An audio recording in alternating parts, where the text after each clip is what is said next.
누가복음 4장 16절에서 21절까지 말씀입니다.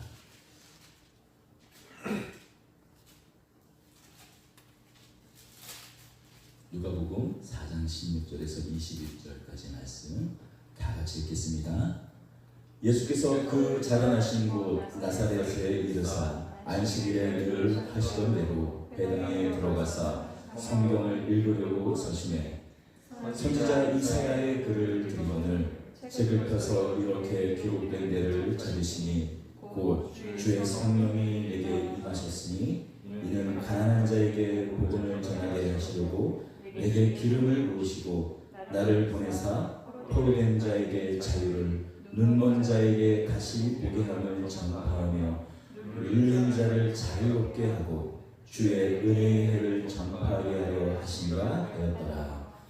책을 덮어 그 맡은 자에게 주시고 앉으시니 회당에 있는 자들이 다 주목하여 보더라.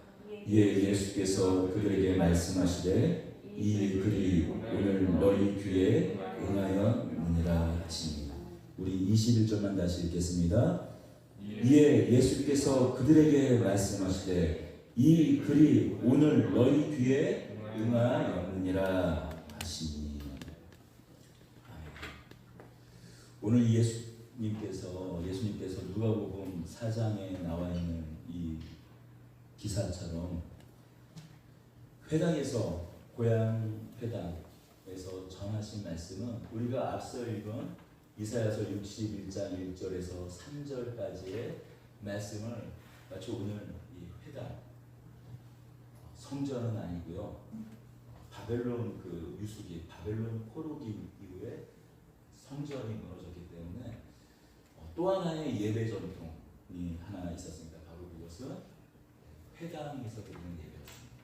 말씀을 중심으로 한 예배 전통이 있었습니다. 나사렛 그 고향에 가셔서 예수님께서 말씀을 전하십니다. 두루마리를 펴서 한 곳을 읽으세요. 바로 61장 1절에서 3절, 이사야서 61장 1절에서 3절을 인용하십니다. 예수님은 희년을 선포하세요. 오늘 우리 말씀 가운데 있는 은혜의 해가 곧 희년입니다. 희년은 이스라엘 전통 가운데 하나님께서 명령하신 너희가 7년이 지나면 땅을 쉬게 하라, 안식하게 하라. 그때는 너희가 기르는 짐승들도 그 땅을 가는 그 짐승들도 쉬게 하라, 종들도 쉬게 하라 말씀하신 그 안식년을 허락하신 뒤 안식년을 명령하시고 다시 그 안식년이 7번 되풀이 되는 49년째에는 희년을 선포하게 하셨습니다. 바로 은혜의 해를 선포하게 하셨어요. 빚진 자, 가난한 자, 그 어떤 이유에서든지 종이 된 자를 다 풀어주게 하시고 더불어 어떤 이유에서든지 다른 사람의 땅을 가지게 되었거든 그 땅을 원 주인에게 다시 돌려주게 하셨어요.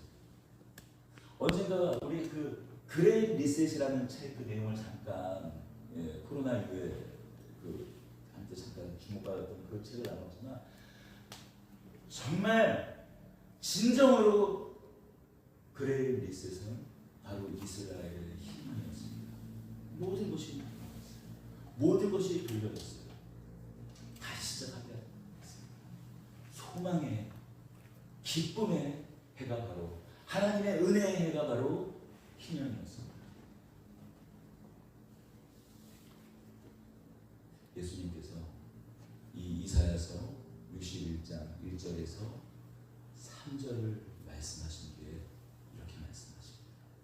이 글이 너희에게 응했다. 내가 희년이다. 내가 곧 희년이다. 이사야 선지자가 예언했던 그 영원한 희년, 성취된 희년, 이 모든 말씀이 곧 나에게 응했다.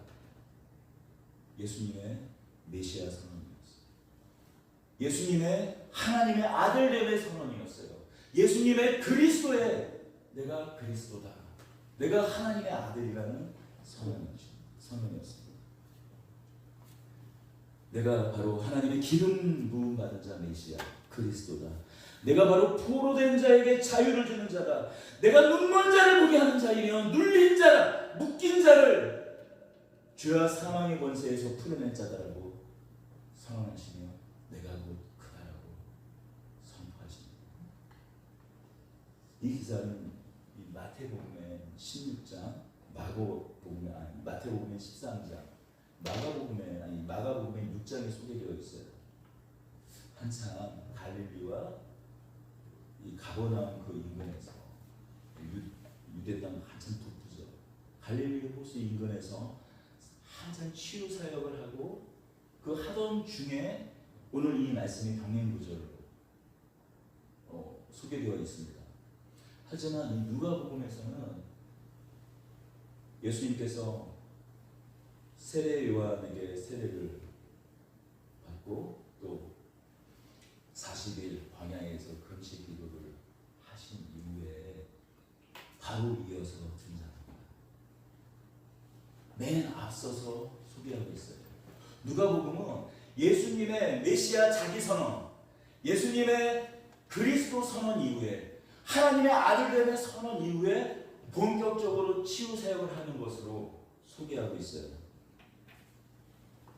4장 31절에 이 나사렛 회당에서 있었던 일 이후에 31절에 이렇게 시작하지 않습니까?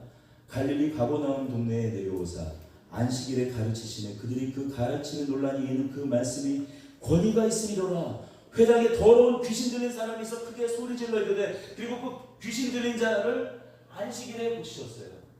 안식할 수 없는 귀신 들린 자를, 회당에서 예배할 수 없는 귀신 들린 자를, 성전에 나아갈 수 없는 귀신 들린 자를 예수님께서 이 희년을 선포하신 이후에 이 죄와 사망의 권세, 귀신의 권세, 이 어둠의 권세에 묶여있는 이 귀신 들린 자를 바로 이어서 놓아주는 희년이 무엇인지, 은혜의 해가 무엇인지, 곧 내가 희년이다, 내가 곧 은혜의 해다라고 드러내신 일로 이제 치유사역이 시작됩니다.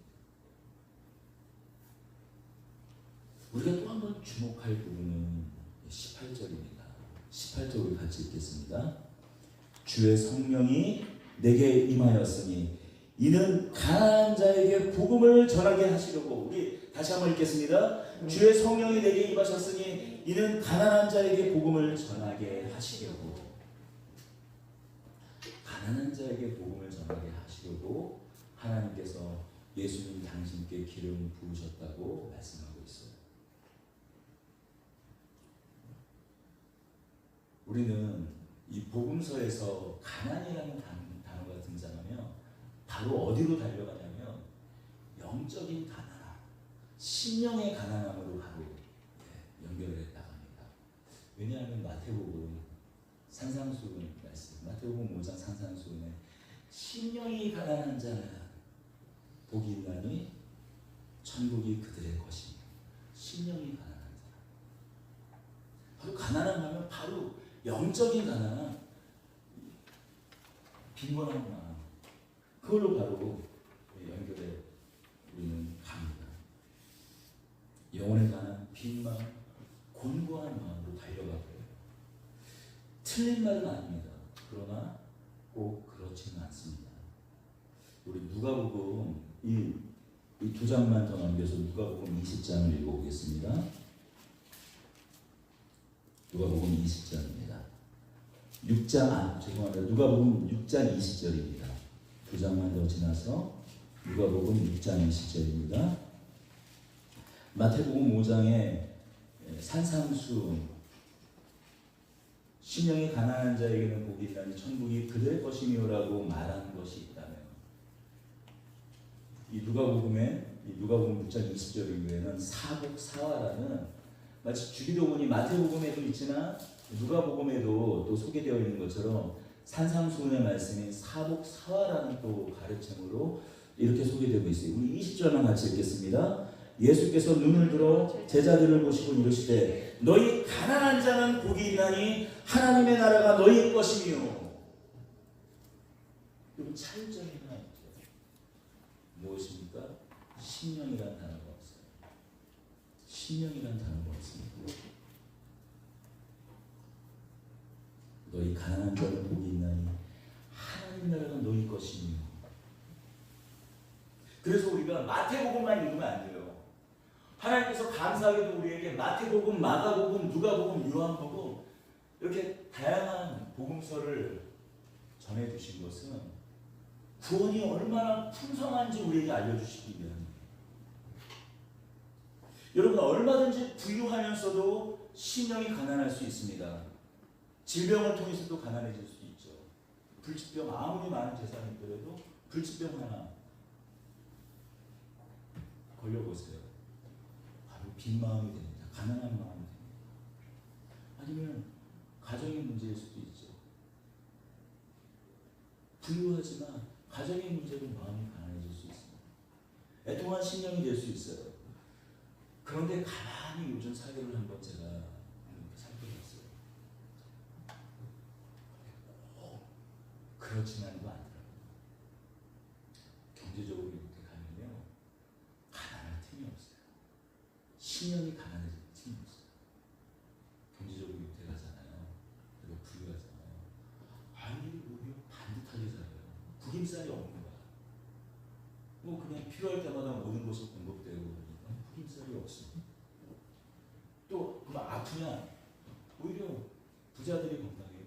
이게 제가 막 이렇게 빈부격차를 막 조장하고 그런 거 아니고 훌륭한 사람들이 오히려 날씬하고 자기 몸 관리하고 훨씬 더 건강하고 그렇게 살아요. 물론 인생이 그렇게 간단하지가 않습니다. 제가 지금 드린 말도 100% 맞는 말은 아닐 거예요. 제가 어떻게 모든 사람의 형편을 다 알겠어요. 하지만 가만히 그냥 보이는 거 보면 그런 생각이 들더라고요.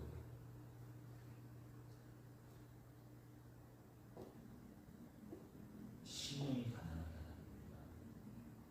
영적인 가난함을 말하는 것은 아닙니다. 누가복음은 가난의 실제를 이야기하고 있어요. 누가는 의사였습니다. 가난한 사람이 어떤 삶을 사는지 너무나 잘 알고 있었어요. 가난은 실제이구나.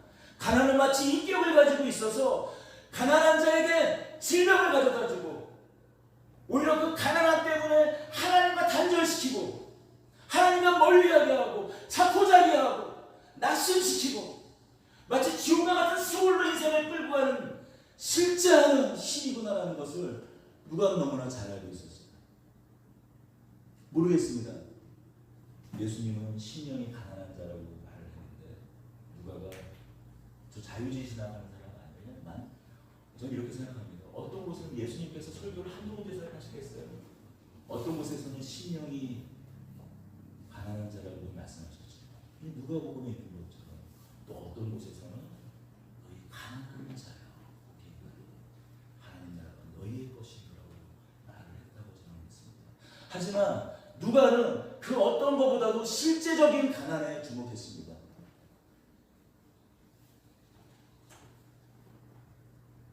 하나님과 단절을 시키는 실제라는 거예요. 그 가난 자체가 인격성을 가지고 힘을 발휘한다. 그것을 누가는 너무나 잘 알고 있었습니다. 제가 이 말씀을 통해서 제 지나온 또 설교들을 이렇게 한번 반추하는 되돌아보는 시간을 가졌는데 제 이 신학적 모토 하나가 하나님 나라 신학 아닙니까? 하나님 신학, 그게 거창하게 하나님 나라 신학이지만 하나님 나라는 이미 임했다. 이미 임했다. already 이미 임했다. 뻔 예. 그러나 아직 아니. 이미 임했지만 예수님께서 완전히 다시 오셔야지 하나님 나라는 완전히 임한다. 그게 하나님 나라 신학이에요. 예수님께서 이 땅 가운데 초림하셨을 때 이미 하나님 나라는 시작했다. 그러나 역시 여전히 죄와 사망의 권세는 있지 않는가. 우리는 주님 오실 때까지 그것과 싸워 이겨야 되고 하나님 나라의 은혜의 해를 선포하는 사람들이다. 여러분 그것이 고난과 역경도 있겠지만 주님을 닮고 주님을 선포하며 주님을 닮는 사람들로 살아가는 사람들이 바로 우리다. 그 얘기를 하면서 함께 이 세상에 깨어진, 마치 로마 제국같이 깨어진 세상에 대해서 이야기하고, 이 사회, 이 부조리 속에서 살아가는 우리 삶의 현실에 대해서 많은 이야기를 했던 것 같습니다. 최근 또 저의 설교를 묵상하고 다시 한번 이 복음서를 묵상하면서 놀라운 사실 한 가지를 발견했습니다.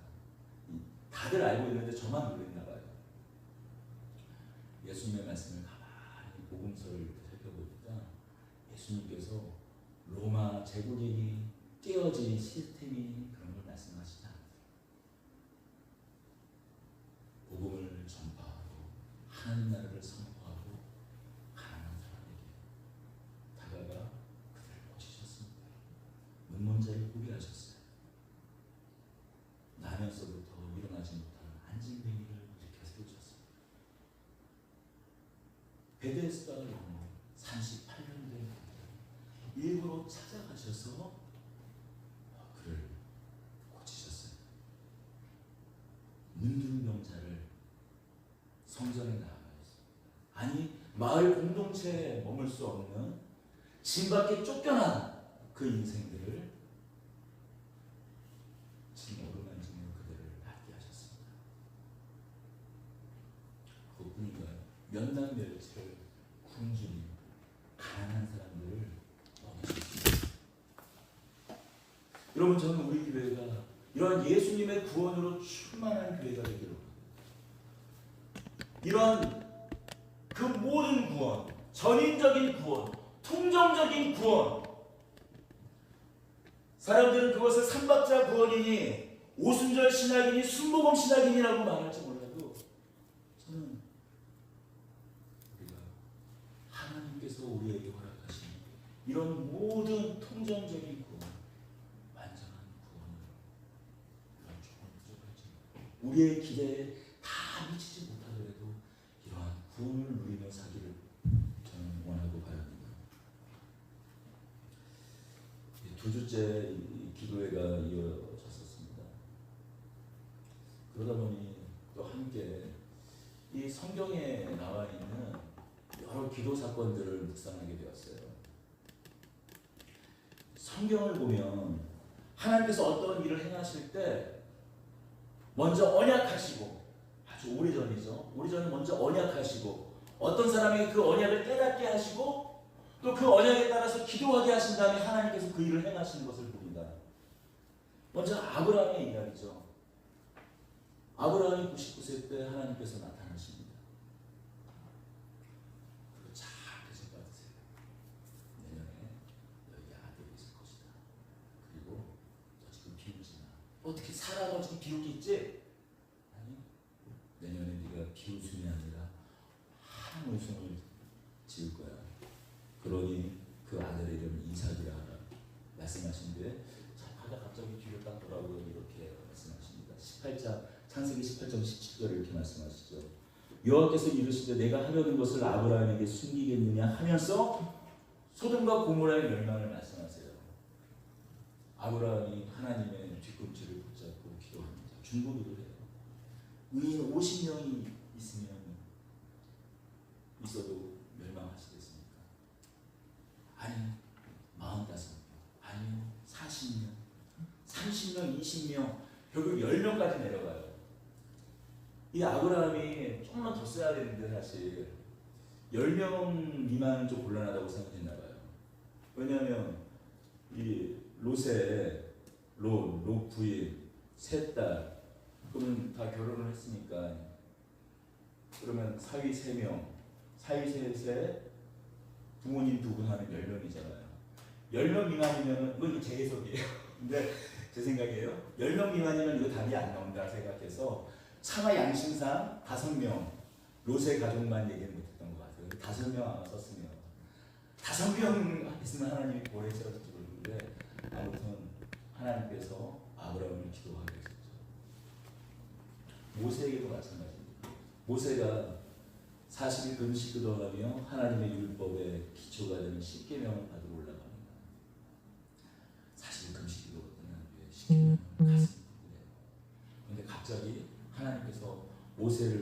갔더니 그 내려가는 길에 있는 그 모세를 보더니 야, 근데 저기 혹시 저 소리가 저기 멀리서 보이니?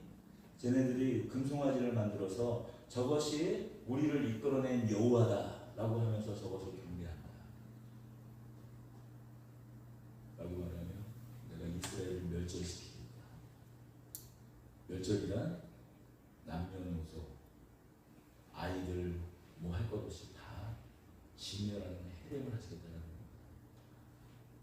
지금 가나안을 해렘하러 가는데 아니 가나안 해렘하는 거 그거 상관없고 내가 먼저 이스라엘을 해렘할 거야 라고 말씀하세요. 멸절시킬 거라고 말씀하세요. 모세가 하나님을 또 바짓거리에 또 붙잡고 기도하죠. 중보기도 합니다. 하나님 차라리 저를 죽이십시오. 아니 내가 너로 다시 리셋하고 시작할 거야. 너로 아브라함처럼 너로 새로운 민족을 만들어서 내가 너를 나라로 삼을 거라고 말씀합니다. 모세는 알고 있었어요. 하나님 너무나 잘 알고 있었습니다. 기도하라는 거죠. 하나님의 본심을 모세가 알기 때문에 차라리 저를 죽여주십시오. 이스라엘을 살리시고 저를 죽이십시오. 저들을 죽이시면 저 애굽이 세상 모든 열방들이 뭐라고 하겠습니까? 라고 하나님의 언약을 붙잡고 아브라함을 통하여서 나라와 민족을 세상에 복을 받게 하겠다라고 하나님께서 말씀하시지 않으셨습니까? 그 약속은 어떻게 됩니까? 하고 약속을 끄집어내서 하나님께 기도를 하는 거예요. 마찬가지입니다. 언약을 붙잡고 아주 오래전에 했었던 그 언약을 붙잡게 하고 기도시키세요. 그리고 그 기도에 따라 응답하시고 번수하셨습니다. 다니엘의 또 기도가 있습니다. 다니엘 9장입니다. 다니엘 9장은 좀 찾아서 읽어보고 싶어요. 다니엘 9장입니다.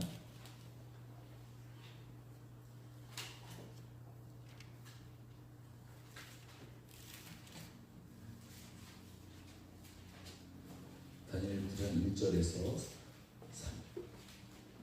2절입니다.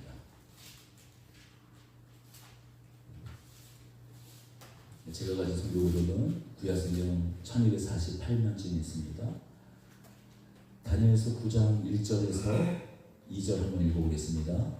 메데독서 아하수에로의 아들 다리오가 갈대아 나라 왕으로 세움을 받던 해 그 통치 원년에 나 다니엘이 책을 통하여 여호와께서 말씀으로 선지자 예레미야에게 알려주신 그 연수를 깨달았나니 곧 예루살렘의 황폐함이 70년 만에 그치리라 하신 것이니라. 다니엘이 어떤 계기인지 모르겠어요. 이 왕이 바뀌면서 어떤 새로운 영적인 교류가 바뀌는 것을 캐치해냈던 것 같아요. 다니엘은 영적으로 민감한 사람이었으니까요. 그때 예레미야서를 읽었습니다. 말씀에 있는 것처럼 2절에 곧 통치 원년에 나 다니엘이 책을 통해 여호와께서 말씀을 다니엘서 9장 2절입니다. 곧 통치 원년에 나 다니엘이 책을 통하여 여호와께서 말씀으로 선지자 예레미야에 통해 알려주신 그 연수를 깨달았나니 다니엘이 예레미야서를 읽었던 것 같습니다. 어떤 계기가 있어서 어떤 영적인 지금 뭔가 계기, 변화의 기류를 감지하고서는 예레미야서를 읽었어요. 이 예레미야서는 다니엘이 읽었던 예레미야서는 예레미야서 25장 11절 말씀일 것이에요. 예레미야서 25장 11절 제가 읽겠습니다. 이 모든 땅이 폐허가 되어 놀랄 일이 될 것이며 이 민족들은 70년 동안 바벨론 왕을 섬기리라. 남유다가 바벨론의 포로가 되기 전에 이미 예레미야 선지자는 이스라엘이 바벨론에 의해서 그들의 죄악으로 말미암아 남유다의 우상 숭배로 말미암아 바벨론에게 멸망당하고 모두 포로로 끌려가서 70년 동안 있을 것을 예언하였어요. 어떤 계기가 되어 이건지 모르겠습니다. 아마 그 바벨론의 그 패역함을 바라보고 내가 다 이르렀다 생각했을지 모르죠. 아무튼 이 예레미야서를 보고 날짜를 계산합니다. 70년은 주전 606년에 느부갓네살 왕의 의해서 이스라엘이 그 제1차 포로로 끌려가던 해 주전 606년을 기준으로 해서 고레스 왕의 칙령으로 538년이죠. 그 1차 포로 때부터 시작해서 600이 538년 주전하면 약 70년이 정도가 나옵니다. 지금 그 시기가 거의 다다랐던 것을 이 말씀처럼 곧 그 통치 원년에 나 다니엘이 책을 통하여 여호와께서 말씀하신 선지자 예레미야에게 알려주신 그 연수를 깨달았다는 연수를 깨달았습니다. 3절을 보면 그것을 깨닫고 난 후 다니엘이 9장 3절에 그가 했던 일이 소개됩니다. 내가 금식하여 베옷을 입고 죄를 덮어쓰고 주 하나님께 기도하여 간구하기를 결심하고 베옷을 입고 죄를 덮어쓰고 하나님께 기도하며 간구해 나갔어요. 모르겠어요. 다니엘이 기도하지 않았으면 그 예언이 성취되지 않았을까? 그것은 잘 모르겠습니다. 그러나 분명한 것 한 가지 사실은 어떤 사람, 어떤 인물, 영적인 민감함을 가지고 하나님의 말씀, 하나님의 약속을 붙잡고 베옷을 입고 주님, 제가 하나님의 연수를 깨달았으면 제가 어떻게 할까요? 무엇을 해야 할까요? 라고 기도하며 나아가는 한 사람이 있었다는 것이죠. 결국 얼마 뒤에 이 바벨론은 바사왕 고레스에 의해서 멸망당하고, 비록 바벨론은 남유다를 징계하기 위해서 몽둥이 삼아서 그들을 사용하였지만 또 그들 역시 그들의 패악함으로 말미암아 고레스에 의해서 멸망당하고 스룹바벨이 남유다의 사람들을 이끌어 다시 예루살렘으로 귀환하게 됩니다. 이런 경우도 있습니다. 요나죠. 하나님께서 요나에게 니느웨로 가라고 말씀하세요. 요나는 똑똑한 사람이었습니다. 눈치가 빠른 사람이었습니다. 하나님께서 니느웨로 가라는 말씀이 니느웨에 가서 니느웨의 멸망을 선포하라 라고 말씀하신 것이 그 말씀이 아닌 걸 알고 있었어요. 쓰리쿠션이죠. 내가 니느웨에서 가. 니느웨 너희들 멸망당할 거야. 하나님께서 진노의 날을 선포하셨다고 말하면 그들이 코웃음치며 콧방귀 끼는 게 아니라 그들이 틀림없이 회개하겠지? 그럼 하나님이 옳다 거냐고 그들 용서하겠지? 내가 미쳤냐 니느웨로 가게 하고 바로 요파 항구로 가서 다시스로 가는 배, 오늘날로 그 스페인 유럽의 맨 끝자락이죠. 다시스로 가는 땅끝으로 도망을 갑니다. 그 도망가는 길이 어떻게 됐습니까? 폭풍우가 몰아칩니다. 결국 이 요나라는 선지자 하나 때문에, 하나님의 말씀을 거역한 선지자 하나 때문에 이 폭풍우가 일어난 것을 안 이 선원들이 요나를 폭풍우 가운데 던지죠. 기다렸다는 듯이 물고기 한 마리가 요나를 삼켜버립니다. 나 죽었구나 했는데 살아있네? 요나는 기도해요. 요나서 2장 1절에서부터 10절까지 그 기도가 잘 소개되어 있습니다. 그러나 그 마지막 기도 요나 2장 9절, 요나서 2장 9절에 보면 그의 기도는 이렇게 끝납니다. 나는 감사하는 목소리로 주께 제사를 드리며 나의 소원을 주께 갖겠나이다. 구원은 여호와께 속하였나이다. 나를 선지자로 부르시고 저 또한 하나님의 말씀이 되겠다는 이 소원을 제가 갖겠나이다. 누구를 구원하실지는, 그것이 설사 니느웨라 할지라도, 그 패역한 족속 아시리아의 니느웨라 할지라도 구원은 하나님의 주권과 권능에 달려 있습니다. 하나님은 니느웨 같은 죄인들도 구원하실 수 있는 하나님입니다라고 기도하고 니느웨로 갑니다. 니느웨 성은 다 보려면 3일이 걸리는 거죠.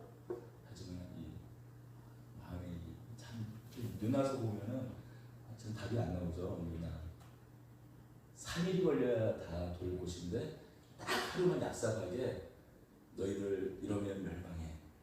조용조용 틀릴 듯 말 듯 했을 거예요. 그런데 이 요나의 선포가, 이 요나의 멸망 선포가 삽시간에 온 나라에 퍼집니다.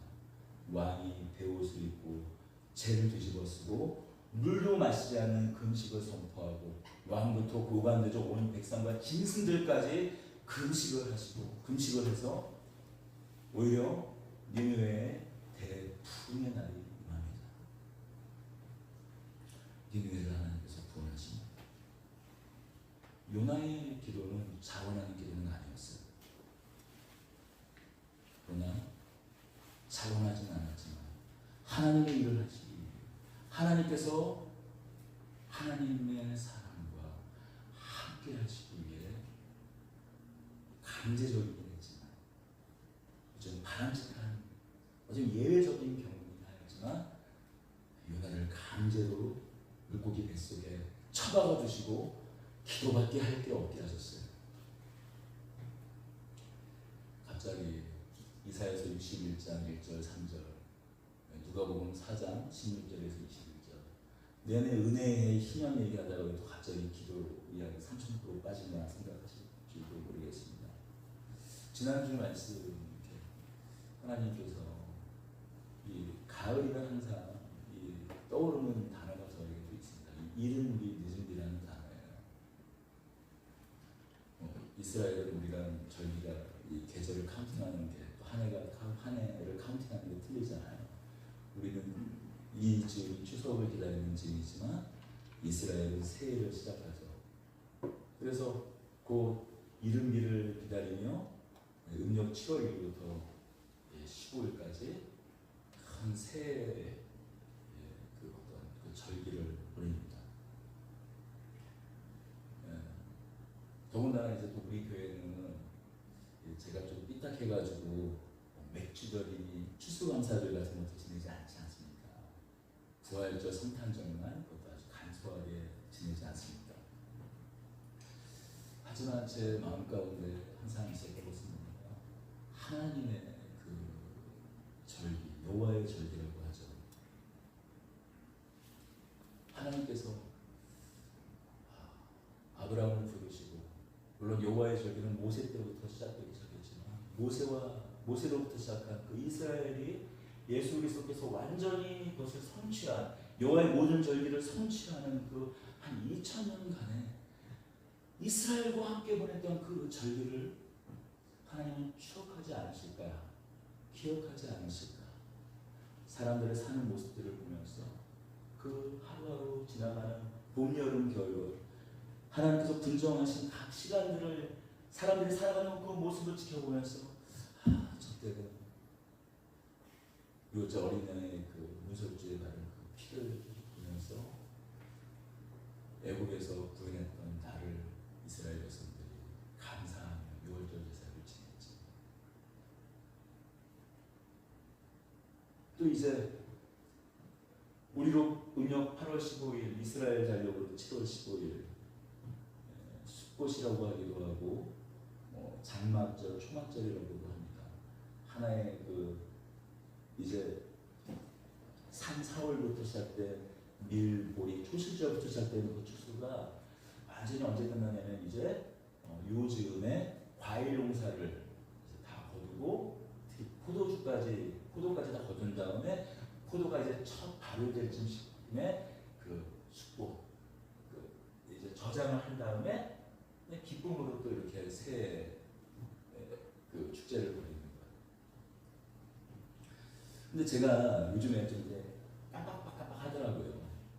이제 성경 말씀도 예전에 열심히 다 외우기도 하고 그래가지고 무슨 말씀이 어떤 뭐 몇 장에 몇 절까지는 기록을 했었는데 이제는 몇 장이 있었는지도 잘 기억이 안 나요. 막 아유 벌써 이게 참 아주 그냥 그렇습니다. 근데 제가 7월 15일 우리로 8월 15일 추석이 7월 15일이 숫꽃인데 초막절 장막절인데 제가 그걸 7월 새해로 생각했어요.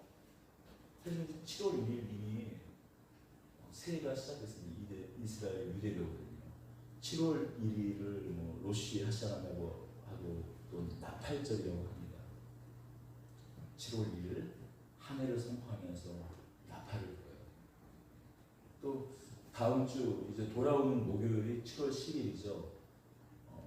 용키프라고 해서 이제 또 대속죄. 대제사장이 1년에 한 번씩 지성소까지 들어가서 하나님께 이스라엘 모든 죄를 다 떠나고 하나님께 속죄를 제사를 지내고 아사셀 염소를 광야로 내보내요. 그리고 이제 5일 뒤에 이제 뭐 숙고, 뭐 장막절, 초막절이라고 말하는 이제 이른비, 10월에서 11월까지 내려올 그 이른비를 기다리면서 그때 이제 비로소 광야가 촉촉하게 젖어서 씨를 뿌릴 수 있습니다. 그때 이제 비로소 하나님께 용서받은 기쁨, 또 애굽에 종살이 하다가 그 광야 가운데에서 해방되었지만 그 40년 동안 하나님의 그 온전한 사랑을 누리면서 지냈던 그 40년을 추억하면서 초막을 지고 또 이 7월 15일 그 장막절, 초막절 그 잔치를 벌인 후에 이제 기쁨으로 이른비를 기다리는 거죠. 근데 제가 이 7월 15일이 새해라고 생각했는데, 아니 제가 이제 말씀을 열심히 또 이제 또 그냥 또 지난주에 또 전했는데, 아니 성영준 형제가 아주 조심스럽게 저한테 다가와서 이게 앱으로 이렇게 물 하나 이렇게 보더니만 유대력 이렇게 달려 그 앱이 있거든요. 지난주 주일 다음 날 지난주 주일 저녁인가 그날부터 안식일이 방쳤되니까 사실은 신년이 시작되는 거인데 음력 7월 1일이에요. 지난주 주일 넘어가는 거. 새해라고 있어요. 너무 조심스럽고 저도 그렇지. 이스라엘력으로는 그 유대력 음력으로는 오늘 주일 이제 밤부터 이제 신년이 시작되는구나. 예전에만 하더라도 제가 그런 걸 민감하게 봤는데 어느 순간에 이제 그런 것도 다 잊고 살았어요. 왜냐하면 그 종말론 이단들이 주로 어떤 거를 이렇게 하냐면 이런 절기들을 민감하게 체크를 해요. 그래서 보통 다 성취됐다. 6월절은 십자가에서, 오순절은 성령 강림으로, 남은 거는 이제 초막절, 장막절. 그래서 예수님께서 초막절, 장막절에 임하신다. 그러면 어느 해 초막절, 장막절이냐 해서 유대력을 계산을 해서 의미 있는 숫자 12, 예를 들면 10 그런 거 있잖아요. 나눠서 하는 거 계산을 복잡하게 해가지고 딱 하니 이제 하는 거. 그래서 근데 이제 바울 선생님도 말씀하셨잖아요. 각종 절기에 참여하지 마라. 그리고 또 제 주위에도 너무 사랑하는 목사님 한 분인데 이런 거 너무 이제 민감하게 카운팅을 하다가 너무 이제 가버리신다 그러면서 어느 순간에 예수님 안에서 초실절은 예수님의 첫 열매로, 6월절은 어린 양의 그 십자가에 흘린 그 피로 성취되고, 오순절 성취되고, 이 장막절 예수님께서 내가 너희를 위하여 처소를 준비하러 가노라. 이미 처소를 다 준비하러 하늘 보좌 가운데서 다 예비하셨거든요. 예수님 안에서 다 성취됐는데 무슨 이 절기냐 싶어서 그냥 아무 생각 없었더니 사실은 올해가 유대력으로 몇 년인지 지금의 음력으로 대충 몇 월인지 잊고 살았죠. 하지만 그냥 추석이 숫꽃이라는 거 하나만 다 기억이 났었습니다. 올해가 유대력으로 5782년이에요. 제가 지난주 금요일날 기도를 하는데 5780이 그냥 한번 이 7로 한번 나눠보고 싶은 거예요. 희년이 7로 떨어지잖아요. 7로 나누니까 820년. 소수점이 없다는 말이 뭐죠? 올해가 정확하게 안식년인 거예요. 7년이 되는 안식년. 그래 하고 또 그 기도하는 그 잠깐 사이에 살짝 또 이 계산기를 해봤더니만 5782 나누기 49, 77에 49, 5789 나누기 49로 하니까 118년. 올해가 유대력으로 기준으로 해서 118번째 희년이에요. 올해가 유대력으로 안식년이기도 하고 희년인 거죠. 빛을 탕감해주고 남에게 산 땅이 있으면 그 원래 주인에게 돌아가는 겁니다. 노예를 해방시켜 줍니다. 예수님께서 바로 그 어떤 것으로도 갚을 수 없는 그 무거운 그 빛과 같은 그 죄를 다 탕감해 주시고 사단 마귀의 그 세상 신의 종이었던 우리들을 풀어주신 바로 그 희년의 해를 선포하셨던, 그러나 예수님 안에서 다 성취된 희년이기도 한 것이죠. 앞서 말씀드렸지만 이것이 어떤 우리에게 의미가 있을까도 생각을 해봤어요. 다 성취되었는데 그럼 너무 의미부여하지 말자 그런 생각도 들었지만, 앞서 말씀드린 것처럼 하나님은 인격적인 하나님이십니다. 하나님은 추억하시는 하나님이십니다. 물론 옛 일을 기억하지 말라라고 말씀하신 하나님이시지만, 그럼에도 아담과 하와 해질려 동산을 거니셨던 그 이후부터 우리와 함께했던 그 역사, 하나님들이 함께했던 그 시간들을 추억하지 않는 하나님이라면 이 구약 성경을 왜 남겨주셨겠어요?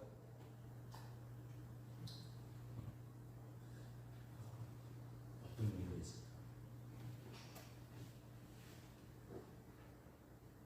지금 이 코로나로 온 세계가 그레이트 리셋을 당하고 있어요. 물론 어쩌면 또 마치 우연의 일치와 같아요. 이 코로나 시기가 이렇게 희년이니 유대력을 40개로 나눴더니만 딱 나눠 떨어지면서 억지로 엮고 싶은 생각은 없습니다. 그러나 이 코로나를 통해서 온 세계가 리셋을 당하고 있는 이때 하나님께서는 과연 이 세상을 바라보시는 어떤 생각을 하실까? 어쩌면 코로나는 그 의미하는 깊은, 우리가 잘 깨닫지 못한 그 깊은 곳에서 어쩌면 하나님께서 이 시간 희년의 일을 시작하고 계시고 아닌가, 진정한 리셋을 하고 계시는 건 아닌가. 우리 신령 가운데 가난한, 아마도 우리 인생 가운데 모르겠어요. 저는 이제 50년 살았습니다. 그러나 이렇게 사람이 가난하게, 온 세계가 온 사람이 이렇게 가난한 심령으로 주님을 바라보게 하는 이 안에서 하나님의 뜻을 우리가 발견하지 못한다면, 글쎄요, 아마도 지금 하나님께서는 밭을 밟고 계시는 시간 것입니다. 새로운 씨앗을, 새로운 생명의 씨앗을, 새로운 믿음의 씨앗을, 새로운 소망의 씨앗을 우리의 빈 마음 가운데, 우리 심령 가운데 새로운 씨앗을 심어주시기 위해 그레이트 리셋을, 온 세계의 밭을 가는 시간이라고 저는 믿습니다.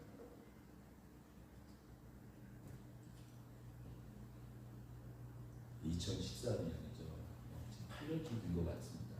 이 신도한 3학년 때 저 이스라엘 졸업여행을 갔었어요. 성지순례를 갔었죠. 가면은 꼭 사려고 했던 게 하나 있었어요. 뭐냐면 양강나팔이었어요. 개척을 하면 매년 7월 1일 이 로시아샤나 나팔절 이 낀 주마다 내가 이 양강나팔을 불어야겠다라고 사왔는데, 이게 들어오는 게 이게 흉기 비슷하다 보니까 그 들어오는 당시에 공항 3개를 거쳐가지고 비행기 저렴을 하느라고 하는데, 비행기 검색 때마다 이게 뭐냐라고 이제 제가 참 그 통관하면서 이게 계속 걸리면 그 흉기가 될 수 있으니까는 추대도 못하고 이게 깨질까 조마조마하면서 결국 한국에 여리고에서 샀었거든요. 양강나팔을요. 여리고에 양강나팔을 불고 여리고가 무너졌잖아요. 그래서 여리고에 제일 양질의 양강나팔을 팔아요. 그것을 이제 사와서 제가 이제 그 사역을 했던, 수원에 나가서 전임 사역을 했던 그곳에서 여호수아 그 여리고 그 얘기를 할 때 제가 초등부에서 그거를 불었더니만 애들이 자기들도 서로 한번 불어보겠다고 좋아 죽더라고요. 그런데 거기서 딱 한 친구가 있었습니다. 이거 불면은 다시는 교회 안 와 라고 했던 이 따님이 하나 있었는데, 그래서 제가 개척을 하고 나서 한 번도 불어본 적이 없어요. 집에서 먼지만 풀풀 날렸는데 죄송합니다. 제가 그리고 또 그럴 때 10번 불면은 양난나팔 부는 게 힘들어요. 소리가 10번과 한 번 제대로 나. 그래서 어제 살짝 몰래 집에서 갖고 와서 잘 닦은 다음에 여기 상가에 있는 거 다 퇴근한 다음에 원래 저녁에 한번 연습을 했죠. 그래서 드디어 다시 한번 소리가 나는데 성공했습니다. 그래서 지금 제가 한번 불 거예요. 근데 원래는 이 희년에는 몇 번 부는지 아세요? 100번 불러요. 100번. 근데 100번 부르면은 저도 죽고 여러분도 잘못하면 죽습니다. 그래서 원래 이제 이 계시적인 이 성경에 보면 프로테틱 그 액션이라는 계시적 행위가 있어요. 그래서 에스겔에 그런 거예요. 뭐 인분을 가지고 너희들이 똥 같다 해가지고 인분으로 뭐 떡을 먹는다는 걸 이제 성경에서는 프로페틱 액션으로 계시적인 행위를 통해서 뭐 히스기야가 야 선지자가 와가지고 화살을 딱 부러뜨려봐라 하니까는 야 수십 개를 했으면 수백 번 읽었을 텐데 3개밖에 못 부러뜨리냐 해서 한 100번은 불러야 될 것 같은데 그러나 이제 7번이면 완전수니까 충분하다고 생각하고 7번을 부르고 오늘 예배를 마치도록 하겠습니다. 굳이 중간에 삑사리가 많이 나고 용서해 주십시오.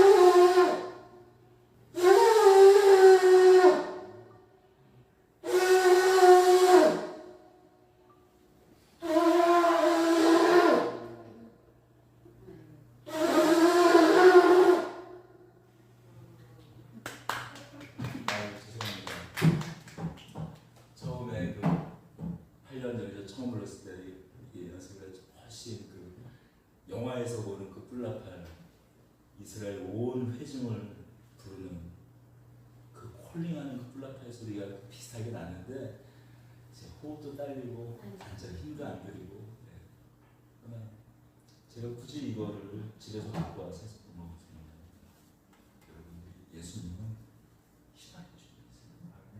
오늘도 우리 신령 가운데 희망을 선포하고 계십니다.